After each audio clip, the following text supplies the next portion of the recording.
Joseph Aoun. Lebanon's parliament elected army chief Joseph Aoun as the country's new president on Thursday.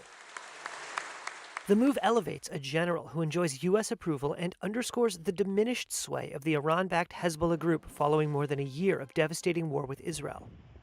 And it reflects a broader shift in the balance of power not just within Lebanon, but across the wider Middle East, where Tehran has seen its allies dwindle, including last month's toppling of Syrian President Bashar al-Assad. Lebanon's presidency is reserved for a Maronite Christian in the country's sectarian power-sharing system. Deeply divided factions have meant the post has been vacant since 2022. Aoun has been commander of the U.S.-backed Lebanese army since 2017. On his watch, U.S. aid continued to flow to the army, part of a long-standing U.S. policy focusing on supporting state institutions to curb Hezbollah's influence. Aoun has a key role in shoring up a ceasefire between Hezbollah and Israel, which was brokered by Washington and Paris in November.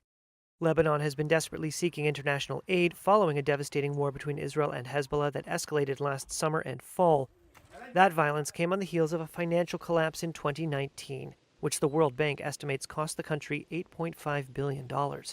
That need and the shift in power has revived Saudi influence in the country. A source close to the Saudi royal court said U.S., French, and Saudi envoys had told Lebanon's parliament speaker that international financial aid hinged on Aoun's election.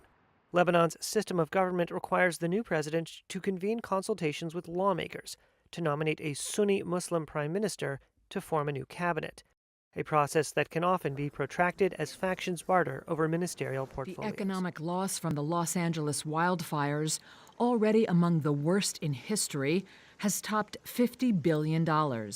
That's according to forecaster AccuWeather. The service added that the total estimate, now as high as $57 billion, would be revised upward if more densely populated neighborhoods were affected. By comparison, AccuWeather estimated the damage from the 2023 Maui wildfires at $13 to $16 billion.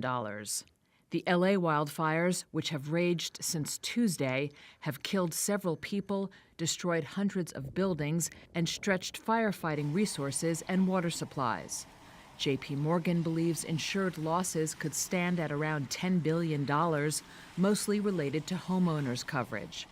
Property consultant CoreLogic estimates that there are over 456,000 homes with nearly $300 billion in reconstruction value in the city's at-risk areas. People really need to get behind the AfD, and otherwise things are going to get very, very much worse in Germany.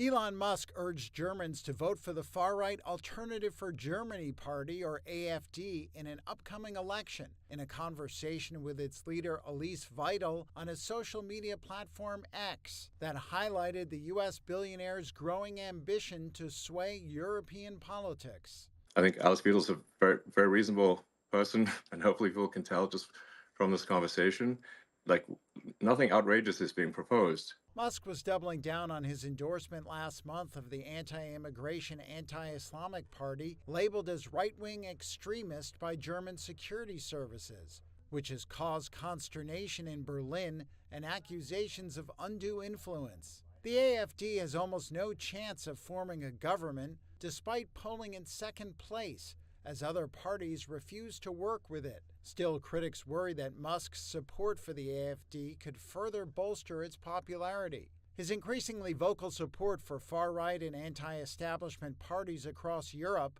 comes after he used X and his vast wealth to help Republican candidate Donald Trump win the November 5th presidential election in the U.S. Asked by Musk to dispel any concerns that her party might be similar to Hitler's Nazis, Weidel said the genocidal dictator was a communist, whereas hers was a conservative libertarian party.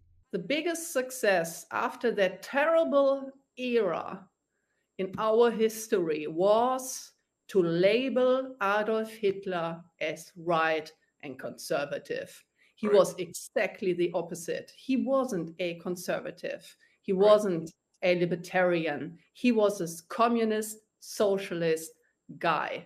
Almost all historians agree that Hitler, an eliminationist nationalist, was of the far right. Musk has defended his right to weigh in on German politics because of his significant investments, namely Tesla's first European plant, and has praised the AfD's approach to regulation, taxes, and market deregulation. Wind power provided 20% of the electricity consumed in Europe last year, but the capacity built during the year was less than half of what is needed to meet the European Union's 2030 energy and climate targets. That's according to industry group Wind Europe on Friday.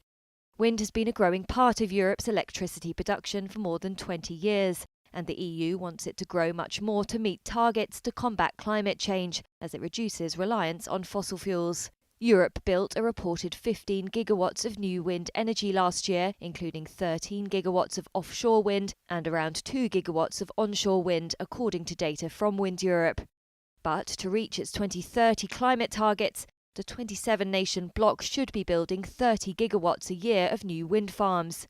The EU wants wind power to account for 34% of electricity consumed by 2030 and more than 50% by 2050. The global offshore wind industry in particular has faced a challenging few years. That's due to infrastructure, grid connection and logistics issues. Wind Europe says offshore investments in Europe have fallen and it remains challenging for companies to take final investment decisions. Chad's capital N'Djamena returned to calm on Thursday, a day after security forces said they foiled an attack on the presidential compound. According to authorities, the 24 assailants were a disorganized band who seemed to be intoxicated. They drove up to the presidential compound wielding knives and machetes, they said. The group then feigned a breakdown and attacked security guards at the gate. During the conflict, 2 guards were killed and 5 others were wounded. The public prosecutor said the security forces killed 18 of the assailants and injured 6. Details of the incident remained unclear, but investigations are underway. The situation was, quote, completely under control, government spokesperson Abdurrahman Koulamala said. The attack came at a delicate time for Chad, which recently scrapped a defence cooperation pact with France. That will end direct French military operations against Islamist militants in the Sahel region.